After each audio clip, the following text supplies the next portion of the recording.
القسم الثاني في الطبيعيات وهو مرتب على ثلاثة فنون. الفن الأول فيما يعم الأجسام وهو مشتمل على 10 فصول. طالبانو قسم ثاني په طبيعيات کې او د طبيعياتو چې جمع د تبعیت تر دې لغوي معنی او د دې تعریف د تشه دلته اعتراضات او دغه جوابات مشي. علامه اسیر الدین الابهری سے فرمایي وي قسم ثاني په تبعیاتو کې وهو مرتب على 3 فنون او دغه قسم ثاني به مرتب دی په 3 فنونو باندې. نو قسم ثاني څه شي دي؟ طبيعيات. نه یو کار څه تاسو ذهن کار کوي ها. نو دا وی چې قسم ثاني په طبيعياتو کې دا مرتب دی په 3 فنونو باندې. نو کتاب خو ما درته اول نه ویلو چې په 3 حصو مشتمل دی. قسم اول منطق دی او قسم ثاني قسم ثالث ماشاءالله. نو چونکی قسم اول چې منطق دی خو مې درته ویلو چې علامه اسیر الدین الابهری سے پرایه د چا دی د مشهورین چونکه علم منطق جدا بولی د فلسفه او د حکمت نه دی وجنه دا رایم اماغه ده د دې وجنه منطق د په ځان لفند او علم حکمت نو هغه متروک ګرځولې دي. تاسو ګرځېدل لکه قسم ثاني نه چې یو مستقل فن شروع کیږي علاهده. دی وجنه دا وی قسم ثاني بیا د نن په تبعیاتو کې دا به مشتمل دی په 3 ماشاءالله په 3 حصو باندې په 3 فنونو باندې. فن اول طالبانو په عام اجسام کې دي. فن اول عام اجسام داغي احوال او حالات ذکر کیږي او فن ثاني فلکیات کې دي او فن ثالث ماشاءالله دا 3 فنون په دې کې ذکر کیږي. وهو مرتب دا قسم ثاني چې کوم دی دا مرتب دی على 3 فنون په 3 فنون باندې. الفن الاول فيما يعم الاجسام. فن اول په عام اجسام کې دی. فن اول یعنی فن اول په عام حال د فن اول چې کوم دی بیان د هغه احوالو کې دی چې د هغه احوال تعلق د عام اجسام سره د هغه احوال تعلق د عام اجسام سره ماشاءالله. نو د عام اجسام حالت په دې فن اول کې ذکر کیږي. عبارت تلان دی وګورئ وهو مرتب على 3 فنون. تاویل چې دا قسم ثاني مرتب دی په 3 فنونو باندې. دلته یو اعتراض کیږي. اعتراض دا دی چې د مرتب په سلی کې اعلی راغلی. مرتب په سلی کې د مرتب نو وروسته اعلی ذکر کړی. قاعده او قانون دا دی چې د ترتیب یعنی د مرتب او د ترتیب مرتب چې کومه ماده د ترتیب د دې په ماده کې با ذکر کیږي اعلی راځي. څه شي ذکر کیږي؟ پکار دا سیوا چې مصنف دا سی ویلې وي وهو مرتب ب3 فنون. وهو مرتب ب3 فنون. ځکه د ترتیب په سله کې طالبانو راځي. ترتیب او قانون داسې دی چې اعلی ناراضي. ولی مصنف د عام قانون خلاف کړی دی د ترتیب په سله کې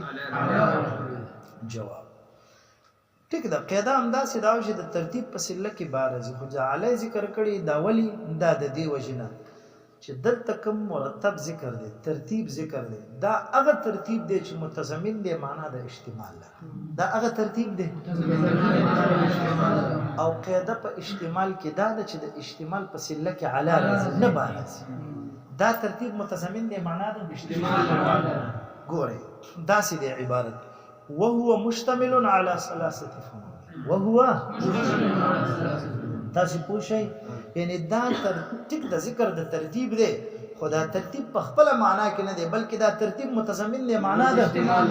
ګوره چې معنا د اشتمال مراد ده نو دا سیده گویا کې دلته اشتمال ذکر دی او چې اشتمال ذکر نو دا غي په سله کې سره ذکر د اعلی صحیح شو کنه. دی باندې بل اعتراض دی چې دومره تکلیف ته کینو دا مرتب دی ولې ذکر کړي خو مشتمل به ذکر کړي دا سی به ویلې وي وهو مشتمل على 3 فنون. څنګه به ویلې خو صراحتا به د اشتمال په سله کې اعلی راغلی خبره خلاصه. تاسو پوه شئ په خبره جواب ذکر د اشتمال طالبانو ذکر نه دی کړي دا ترتیب ذکر کړي دی. ترتیب دی ته ویل شي وزد اشیاء په خپل محل کې ترتیب چاته خلک وایي لکه مرتب شي خو په ترتیب کې شي مرتب او ترتیب څه ته وزن د اشیاء وزن د اشیاء په خپل محل کې دلته د ترتیب لفظ په دې خاطر باندې مناسب و چې دلته قسم ثانی د تبعیات ذکر دی او حکمت طبيعي او جسمي طبيعي دا هغه دی چې ټول اجسام په خپل محل کې واقع دي ټول اجسام چې په خپل محل کې واقع دي په خپل محل کې ځای په ځای شوي دي نو ګوره چې دا په خپل محل کې واقع شي دې ته ترتیب وایي که نه اشتمال دې ته وایي چې اشیاء راغونډ شوي دي خو ترتیب نشته اشتمال دی اوس مثلا زه تاسو ته خبره وکړم دې کمرې ته ټول طالبان دا ننوځي ګډ وډ ناستي دا اشتمال دی مشتمل ده دا کمره دا بیت دا مشتمل دی په طلبه باندې خو ترتیب نشته مرتب به کله وي چې کله په دې کې دننه هر یو کس په خپله مرتبه کې ناستي هر یو کس نو بیا دې ته ترتیب یې نشي تاسو پوه نه شئ نو دلته به دې قسم ثاني کې د چا بحث دی تبعیات څه دي اجسام طبيعي او اجسام طبيعي دا هغه دي چې هر یو په خپل محل کې څه دی رښتیا وایي چې ترتیب لفظ مناسب او اشتمال د دې وجه نه مصنف د مرتب لفظ راوړو مشتملي ماشاءالله وهو قسم ثاني چې دا مرتب دی على 3 فنون په 3 فنون باندې طالبان فنون دا جمع د فن ده فن چاته وي فن په لغت کې نوعي او عرف دغه ته ویل شي فرع ده دا فن نه دی فن په لغت کې چاته وي نوعي او فرع ده دا لغوي معنی دا یو فرع وي یو نوع تاسو ویل ته یو اصل دی یو فرع ده اصل یو قاعده وی طالبانو او فرع به هغه وي چې دا اصل په دې فروعات تطبیق شوی وي اصل جزئیات چې ورته ویل شي جزئیات پاغي باندې دا تطبیق شوی وي نو فن په لغت کې نوع ته او فرع ته او په اصطلاح کې فن چاته وي هغه مسائل ته وایي شام چې د نوع په اعتبار متحد وي او د شخص په اعتبار جدا وي د نوع په اعتبار متحد وي یعنی د نوع په اعتبار یو ما ویل چې فن په اصطلاح کې هغه مسائل ته وایي چې د نوع په اعتبار متحد وي یو او د شخص په اعتبار یا د فرد په اعتبار څه وي جدا وي هر یو فن چې موږ وایو نو دې فن کې که تاسو سوچ کړئ موضوع د دې فن مختلفي که یو وي ګوره هغه نوع یو ده نوع معنی یو ده یعنې موضوع د ټولو څه وي یوه خو بیا چې موضوع یو وي لاندې چې بیا څومره د دې نه اشخاص راځي او افراد راځي هغه بیا یو دي که مختلف ماشاءالله ګوره فن دې ته ویل شي یو فن اوس موږ وایو چې د فن نحوه یو فن دی د دې چې هغه مسائل ته ټول راواخلي مسائل موږ چې د مسایلو په اعتبار نوعه یعنی مطلب متحد ده یو ده موضوع د ټول یو ده چې کلمه او کلام دی خو لاندې چې بیا دغه کلمه او کلام کوم جزئیات لري کوم افراد لري کوم اشخاص لري ابه یو نه دي طالبان هغه بیا جدا دي ما داسې ویل چې فن په لغت کې نوع توي او فرع نوع او په اصطلاح کې هغه مسائل توي چې د نوع په اعتبار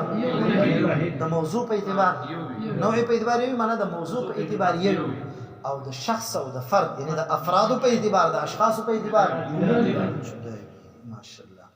نو دا مرتب دی په 3 فنون باندې هر یو فن چې په دې کې ذکر کیږي لکه فن مثلا اول د چا دی د اجسام د موضوع په اعتبار یو دی خو به لاندې اشخاص او افراد جدا دي به فلکیات چې کوم راځي وای شابه موضوع په اعتبار یو دی خو اشخاص او افراد ځکه چې فلکیات نه کوم بحث کیږي هر یو فرد به ځان لږ دغه عنصریات عناصر چې کوم ذکر کیږي نو هغه د موضوع په اعتبار یو دي خو افراد او اشخاص الفن الأول فيما يعم الأجسام فن أول طعام وأجسام كده يعني فن أول فأغا أحوال كده چې أغا طول أجسام تورسي دا عام حالات مبارك دي عام أحوال ذكر كيږي چې څومره د أجسام سره تعلق ساتي فن أول طعام وأجسام كده طالبانو أجسام دا جمع د جسم دا أجسام جسم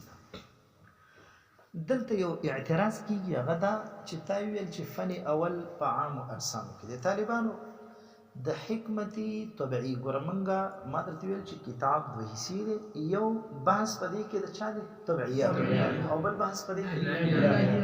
الهیات خو شاته دي ډېر په دغه تبعیاتو کې زمونږ موضوع څه د جسم نه بحث کیږي په دې کې تاسو پوهیږئ په خبره باندې چونکې جسم اقسام لري نو دلته د حکمت طبعی بحث دی او حکمت طبعی بحث د جسم طبعی نه کوي درته ویل نو چې د حکمت طبعی د لپاره محل څه دی جسم ولا جسم طبعی نه دا بحث بل اوس داس کې چې د طبیعت محل څه دی جسم دی نو حکمت طبعی دا معنا یعنی جسمی طبعی په حکمت طبعی کې بحث د جسم طبعی نه کوي دلته اعتراض په دې باندې چې تداسي وي چې فن اول دا په عام اجسام کې فن اول نو دلته دا اجسام مقید دي که مطلق دي څنګه ذکر وکړي مطلق دي که مقید دي د څه خو نه دی ویلي چې دا په عام اجسام طبيعيو کې دي قید لګولې نشته نو دلته د اجسام ذکر مطلق کړی دی اجسام څنګه ذکر دي کریم دا مطلق ذکر دي معترض داسې وي عبد الله کاج وې د دین معلومیږي چې فن اول په عام اجسام کې د معنا پدې کې به ذکر د اجسام الطبيعيه وي او پدې کې به وای شابه د اجسام التعلیمیه وي یعنی پدې کې به بحث د جسم طبيعي کېږي او د جسم تعلیمي وي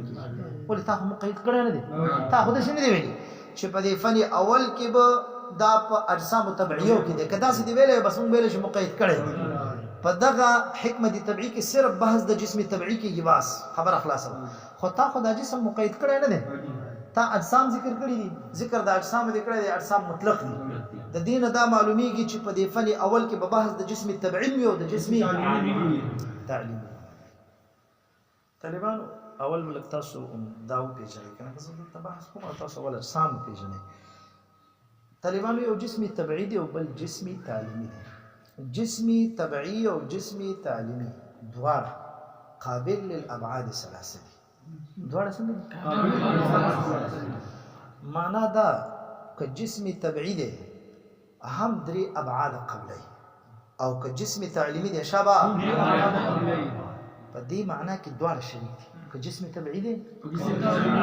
دا دواړه درې ابعاد طول عرض عمر دا تاسو ماشاء الله منطق کې ویل خو الته طالبانو دې ته صرف اشاره کیږي منطق چونکه هغه د دغه پنځ باندې محققینو پنځ باندې چونکه یو حصہ د علم حکمت نو که په هغه کې ډېر دغه تاسو ګورئ چې دا راځي پکې نو الته هغه خالت صرف اشارتن کې نه یتن د تصریح په دې اشیاء باندې نو جسم طبيعي او جسم تعلیمي دواړه دالي دي ته وي چې دا قابل د ابعاد ثلاثه يعني دري ابعاد قبلي طول عرض عمق دي ان شاء الله تفصيل شاته راځي طول عرض عمق طول معنا وجودوالي وعرض معنا پلنوالي وضعف معنا جوروالي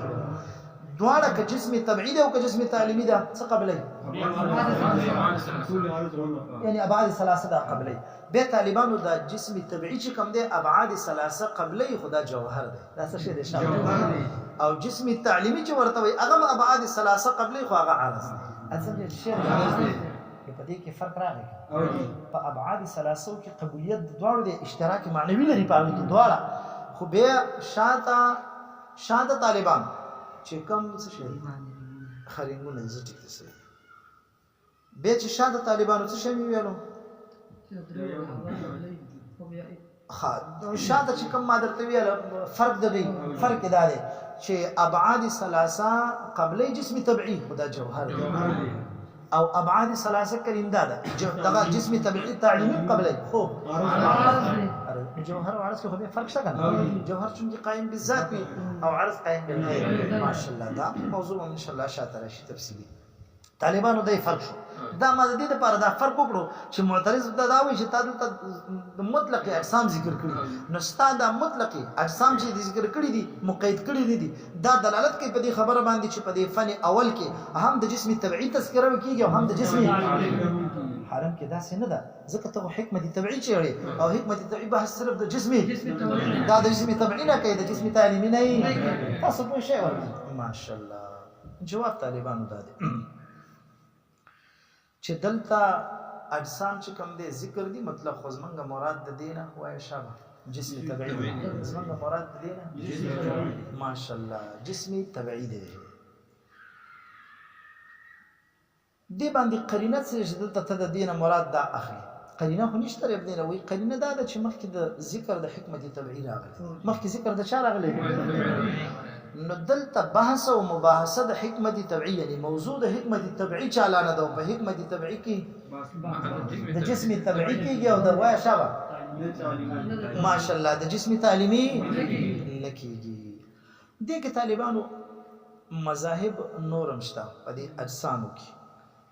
یو مذهب په دې کې دا دی چې دا اجسام جمع د جسم ده نو دا جسم چې جسمي طبيعي اصل کې دغه دلته چې کوم اختلاف ذکر کیږي دا بنا دی په دې اختلاف باندې چې دا جسم چې کوم دی جسمي طبيعي او جسمي تعلیمي ته چې شاملېږي آیا دلته حقیقت او مجاز دي کنه دا لفظ مشترک دی چې دواړو معناګانو ته ورسي تاسو پیګه په خبره د هدایت الحکمت بهترین شارح صاحب د میبزی چې میبزی لیکلی دی اپړاوی پوره خنشته کنه درس کې میبزی چې د دې شرح بهترین نو هغه وی دا جسم لفظ چې کوم دی دا جسمي طبيعي او په جسمي تعلیمي کې مشترک نه دی وای شاب بلکې حقیقت او مجاز دی د جسم دا لفظ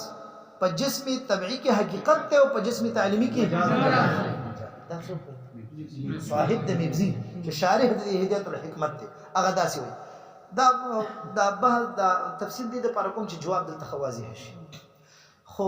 نور بیا بعضی علما هغه وی چې نه دا د جسم لفظ حقیقت او مجاز نه دی په جسمي طبيعي او جسمي تعلیمي بلکې دا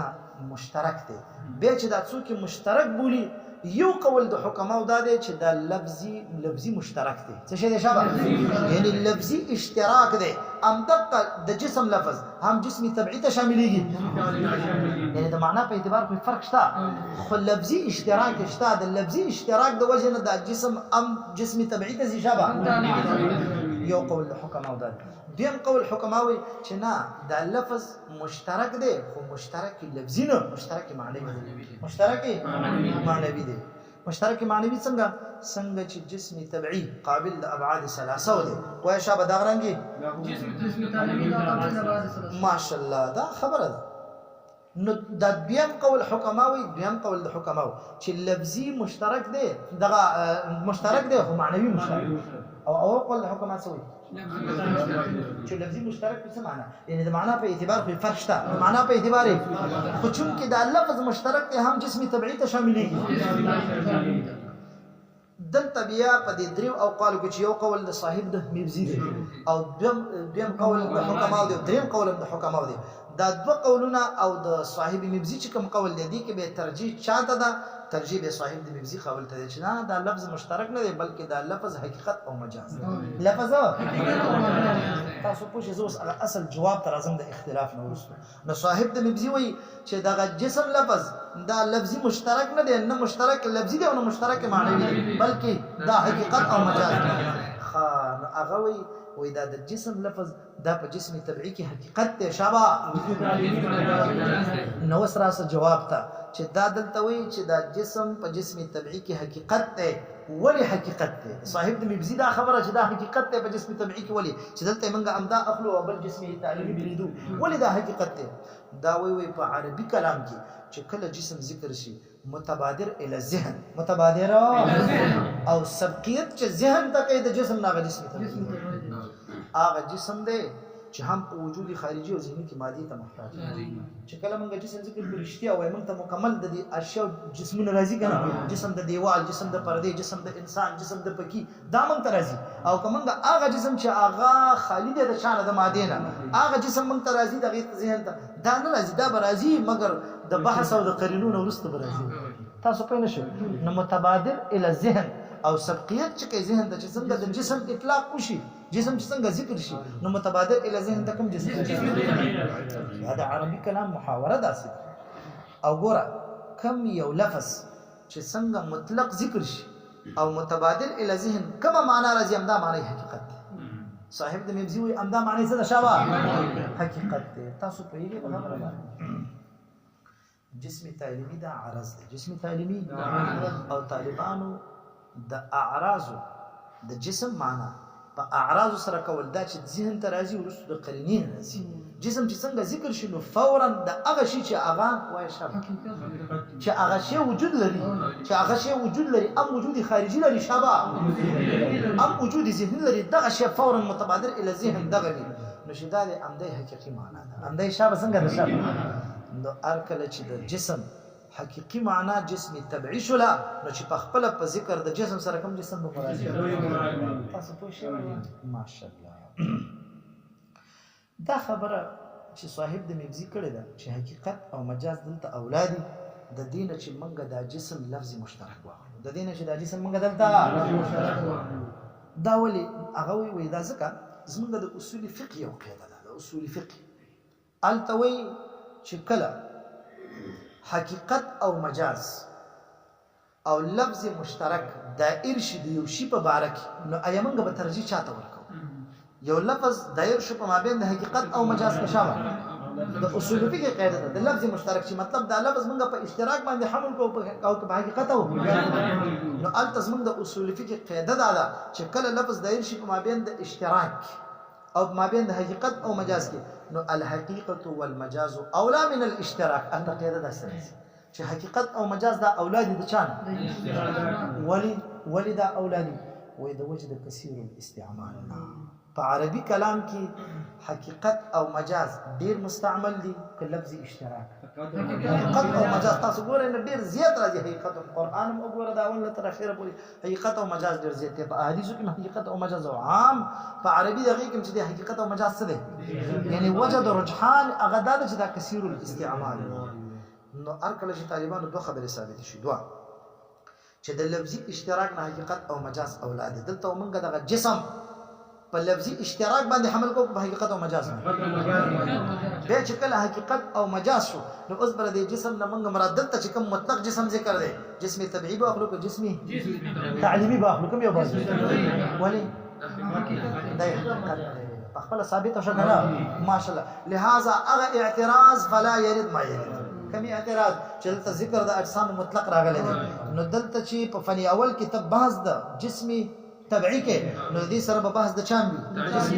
ولې ځکه چې اجسام دواړو ته شامل دي نو هغه اعتراض وارد نشو چې دلته ذکر د اجسام دی خو د اجسام جمع د جسم او جسم مراد څه دي جسمي تبعی ځکه چې دا حقیقت دی او دغه لفظ چې د خپل حقيقي معنا کې دلته مستعمل شوی دی ماشاءالله وهو مشتمل على 10 فصول طالبانو جسم دو قسمه دي یو طالبانو جسم مفرد دی او بل جسم مرکب دی یو جسم شابه جسم مفرد چاته وي دا هغه دی چې د مختلفو عناصرو مرکب شوی دی و اشاره یعنی جسمي طبيعي ګوردا چې کوم تقسیم کوم خو بحث د جسمي طبيعي دی ګور تعلیمي نه دی دلته هم دا جسمي طبيعي دغه جسمي طبيعي په خپل کور کې دوه قسم دي مفرد جسمي طبيعي مفرد دا چاته وي دا هغه دی چې وای شابه د مختلفو عناصرونه مرکب شوی نه د مختلفو عناصرونه مرکب شوی نه مختلفو عناصرونه مرکب شوی نه روسو به مثال درته کوم ان شاء الله طالبان تاسو دې فن سره لګ آشنای خپل به ان شاء الله بل څه سره او جسمي طبيعي مرکب چاته وي جسمي طبيعي چې د مختلفو عناصرونه مرکب دي مختلفو ماشاءالله مرکب طالبانو دا چې کوم جسمي طبيعي مرکب منګه خایو چې جسمي طبيعي مرکب دا هغه دی چې د مختلفو عناصرونو مرکب شوی کم عناصر چې بده جسمي طبيعي مرکب کړي دي بحث وسره روان دي تفصیلی ان شاء الله صرف لن تاسو پوه شئ دا جسمي طبيعي مرکب چې کوم د مختلفو عناصرونو مرکب کیږي دغه عناصر کله طالبانو مختلف یو کله خپل منځ کې مشابه وي دا جسمي مرکب چې نه جوړیږي جسمي دا جسمي طبيعي مرکب چې نه جوړیږي دا د کوم عناصر نه چې دا جوړ دی کاری سي دا عناصر کله څه مختلف خپل منځ کې جلا وي مختلف دا عناصر او کله کله دا عناصر په خپل منځ کې مشابه دي هغه جسم مرکب چې د مختلفو عناصرونو جوړي او دا عناصر په خپل منځ کې مختلف وي لکه د حیوان چې کوم جسم د حیوان چې طالبانو کم جسم دی دا ټول جسمي طبيعي مرکب دی که مفرد دی دا مرکب دی طالبانو دا څنګه دی شاب لکه موږ وایو انسان د عناصر 40 جوړ نه دی وړي موږ څنګه وایو انسان د شانه جوړ دی شابه دا عناصر چې کوم ته انسان جوړ دی دا هغه عناصر دي عبد الله کاری چې دا مختلف دي مشابه نه دي انسان د څلور عناصر نه جوړ دی او بدا هوا دا خاوره دا شابه اور څلور عناصر دي خدا څلور عناصر مشابه دي که مختلف دي دي ته ویل شي جسمي تبعي مرکب جسمي تبعي مرکب به طالبانو په دې جسمي تبعي مرکب کې چې څومره عناصر راځي کله کله داسې وي چې دا عناصر مختلف نه وي مشابه وي او کله کله مختلف وي بس دا دوه رقم عناصر په دې کې ذکر کیږي لکه مثلا داسې مثال تاسو ته وایم لکه یو تخت چا جوړ کړی د لرګي نه تخت چا جوړ کړی دا جسم دی که نه دی جسم مفرد دی که مرکب عناصرونه جوړ دی که کوم عناصر چې په دې کې استعمال شوي دي دا هغه دي چې مشابه دي مختلف نه دي ځکه لرګي نه ټول جوړ دی که نه دغسې دا مې یو مثال تاسو له درکو طالبانو چې دا جسمي طبعي چې کوم مرکب جوړېږي دې کې چې کوم عناصر استعمال شوي دا عناصر کله مختلف وي ماشاءالله تاسو دې باندې پوه شو دا خبره دې ځي باندې اشتهار تا خو جسمي طبعي مفرد او جسمي طبعي مرکب دا دې وپېژنو طالبانو چې کوم جسمي طبعي مفرد دی جسمي طبعي موږ تعریف ګورو د هغې داسې وکړو چې د مختلفو عناصرو نه دی یعنې دا کې عناصر نشته هغې کې مختلفو عناصرو نه هغه نه دی جوړ شوی بیا دغه مفرد چې مرکب نه دی مختلف عناصر هم پکې نشته دا مفرد چې موږ اوس تقسیمو نو د تقسیم په وخت کې اجزا شته که نشته هغه مفرد چې دا عناصر نه لري مختلف عناصر په دې کې نشته تاسو پوهیږئ په خبره صرف خبره وکړم که بیا مطلب پوښتنې بیا د مثال بخیر دی چې دغه مفرد بیا موږ تقسیمو نو دا د تقسیم په وخت کې اجزا لري که نه لري تاسو پوه شئ په خبره باندې طالبان دې کې یو مسلک د متکلمینو دی او بل په دې کې د حکماو دی طالبانو په متکلمینو کې دې کې یو جمهور متکلمین دی او یو شخص دی چې بهترین متکلم دی عبدالکریم شهرستانی رحمه الله تاسو به اقوال په شرح العقیده او خیلی کې الته اقوال ذکر کیږي د دې چې چا دا الملل والنحل لیکلی دی دغه دی دا شنګړی دی بهترین متکلم دی او بهترین د فرق الضالو چې څومره معرفت دته حاصل دی یقینا حاصل دی که الملل والنحل تاسو کله لیدلی نه ګورئ د حرف د چې څومره دا فرق دواله د دي کنه اولی تعریفونه کوي او بیا د هغې نه وروسته ښه تفصیل سره دا ډلې ذکر کوي نو دوه هم د متکلمینو نه دي او ښه رئیس عالم دی پکې چې څومره معرفت د فرق دوالو باندې د دوه عبور حاصل دی کنه ډېرو د کمو متکلمینو حاصل نو یو جمهور متکلمین څه وایي دغه جسم طبعي مفرد چې کوم دی دا اجزاو ته تقسیم دی یعنی اجزاو ته تقسیم قبلی مفرد دی مفرد عناصر نه لري مختلف خدا اجزاو ته تقسیم قبلی خدا چې کوم اجزاو ته تقسیم قبلی طالبانو دا اجزا متناهی دي دا اجزا متناهی او غیر متناهی تاسو پیژنئ متناهی هغه معنا شته انتها او غیر متناهی ماشاءالله نګور جمهور متکلمین داسې او دې سره چې کوم عبدالکریم شهرستانی صاحب دی هغه هم داسې رایه لري چې دغه مفرد چې کوم دا جسم طبعي مفرد دی دا وایي شابه دا اجزاو ته تقسیمو قبلی وایي که نه اجزاو ته تقسیمو مطلب دا چې مفرد دی خو د ده نه څه اجزا شته چې موږ یې تقسیم کړو چې مطلب دا اجزا تقسیم کړو چې یو جزء دا دی یو دا دی یو دا دی یو دا دی اجزا شته نو اجزاو ته تقسیم قبلی خو اجزا څه دي شابه اجزا څه دي غیر متناهی نه متناهی غیر متناهی خو موږ صرف ذات د باری تعالی او صفات د دغه تاسو زده کړي دي عقایدو کې مړه دا خبره خو ته نه کومه زه ګوره صرف موږ غیر متناهی خو د مسلمان عقیده دا ده چې صرف ذات د باری تعالی او صفات دا چې هغه قدیم دي بس چې کوم شی دی غیر متناهی کو ته قدم ته ځي کنه پوهیږه نه منیر نو متکلمین دي کنه متکلمین علما هغه داسې وایي چې دغه دا جسم طبعي مفرد چې کوم دی دا تقسیم قبلی اجزاو ته خو اجزا کریم دا څنګه دي اجزا متناهی دي اوس ما چې اختلاف درته ویل متکلمین علما بیا داسې وایي دغه مفرد چې دا همداسې تقسیمې او دا اجزا آیا دا بالفعل موجود دي که اسې هوا جنګي نو عبدالکریم شهرستانی صاحب دا اسې هوا جنګول دي څنګه دي شابه او متکلمین چې کوم جمهور علما دي او نه دا اجزا بالفعل موجود دي اجزا بالفعل ما چې درته ویل چې عبدالکریم شهرستانی صاحب ډېر ناشنا عالم دی هغه وایي چې مثلا زه یو ذره راواخلم زه تاسو ته مثال درکوم خلاص خو جزء الذي لا يتجزا بحث روان دی په دې کې یو ذره دا تاسو تخکاری طالبانو ما راغسته خدا ورکه شو دا ذره یو بل راک یو شنګړی راک مثلا دا تاسو ته طریقې ښکاری دې ته نظر وکړئ دا زه تاسو ته مثال وایم دا داسې یو مفرد دی وای شاب مختلف عناصرونه نه دي مرکب څه وای کنه مختلف عناصرونه ایا دا مفرد تقسیم قبلی کنه په ساده الفاظ دا مفرد متکلمین وی او دا اجزاء لري تقسیم قبلی عبدالکریم شهرستانی سے وایي چې او دا اجزاء لري تقسیم او اجزاء سری متناهی ګور دواړه په دې کې متفق دي چې اجزاء څنګه دي شابه خو متکلمین وی د چې کوم اجزاء متناهی دي تقسیم او بالفعل موجود دي هوي او عبدالکریم شهرستانی سے وایي چې اجزاء لري خو بالقوه اجزاء لري دا اوس د ستې اجزاء ولته تقسیم کا مطلب دا چې د درې ټوکړې به کې نور نشته دی بالقوه ک تلاش کې په ډېرې سختۍ به ملاويږي مطلب از مونږ به داسې وایو چې بس مطلب تقسیم قبلی خو مطلب بالفعل دا اجزاء دا خو داسې یو مفرد دی طالبانو چې دا خو دین اجزاء ټول ختم شوي دي اجزاء ته څنګه دي شامل ځکه دا مرکب د عناصرونه نه دی دا مرکب ده دا وروسته بحث کې راشي د جسم چې کوم مرکب مطلب د صورت نه کوم مرکب دی د حیوان کوم مرکب دی د روان دی بحث وشو نو عبدالکریم شهرستانی سے وایي چې دام زمانه ما چې تقسیم قبلی اجزاء ته دام منه چې اجزاء متناهی دي خدا نه منه چې دا اجزاء بالفعل اجزاء بالفعل اجزاء بالقوه دي څنګه دي شابه ماشاءالله لاس په ورسې څه دي ها درس دی وزي درس خزه ګور درس ته ګور دا درس خلاصون او طالبانو دیم قول په دې باره کې د حکماو دي دیم قول په دې باره کې د حکماو دي طالبانو خو دې سره نظام معتزلی چې ورته متکلمین ما بل ورته تقسیم کړي وګنه چې متکلمین دوه قسم دي اهل سنت والجماعه نظام معتزلی خبيث دي ډېر زیات اختلاف لري د اهل سنت والجماعه سره ډېر اختلاف لري بالکل په دغه جسم تبعی مفرد کې د اهل سنت سره د اختلاف دي او اختلاف خطرناک دی دلته د حکماو په غاړه شوی د نظام معتزلی دا داسې وایي چې دغه مفرد چې جسمي تبعی مفرد دی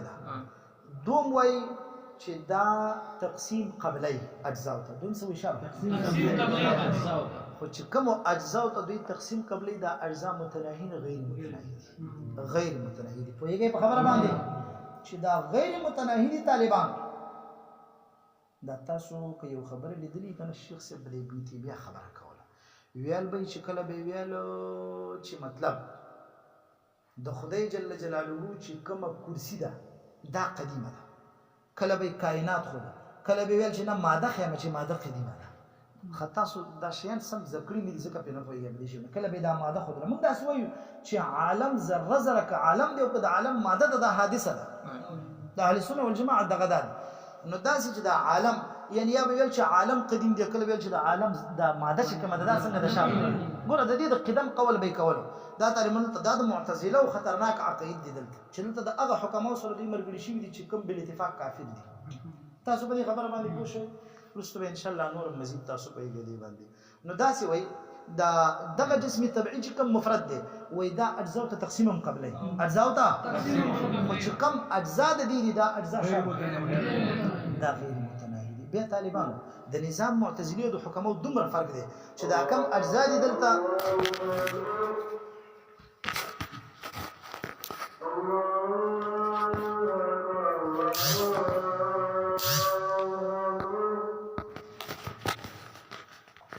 طالبانو د جسم تبعی مفرد د دې په تقسیم کې بیا څلور مذهب دي څو مذهب دي نو یو مذهب د متکلمینو چې هغه په خپل منځ کې یو د جمهور دی او بل د عبدالکریم شهرستانی رحمه الله دی او دویم مذهب د حکماو دی خو د حکماو سره څوک یو ځای شوی دا نظام معتزلی د حکماو نه دی دا د متکلمینو نه دی خو دلته رایه د حکماو سره د ذکر سره ذکر کیږي نو دوی وی جسمی طبعی حکماو نظام معتزلی دواړه په دې کې متفق دي چې دا جسمی طبعی مفرد چې کوم دی اجزاء ته تقسیم قبلی خدا اجزاء سي غیر متناهی دي به چې دا کوم غیر متناهی اجزاء دي دا بالفعل موجود دي کنه نظام معتزلی وی دا بالفعل موجود دي دا غیر متناهی اجزاء په دې کې چې دا ورته تقسیم قبلی ما درته مثال درکو دا بالفعل څنګه نشابه دا بالفعل موجود دي او حکماوي چې نه بالفعل موجود نه دي خو صلاحیت لري چې دا موجود شي حکماوي صلاحیت لري معنا بالفعل نه دي موجود چې موږ یې هغه ته تقسیم کو خو صلاحیت لري ممکن ده چې دا څنګه شي شابه موجود شي بس طالبان ته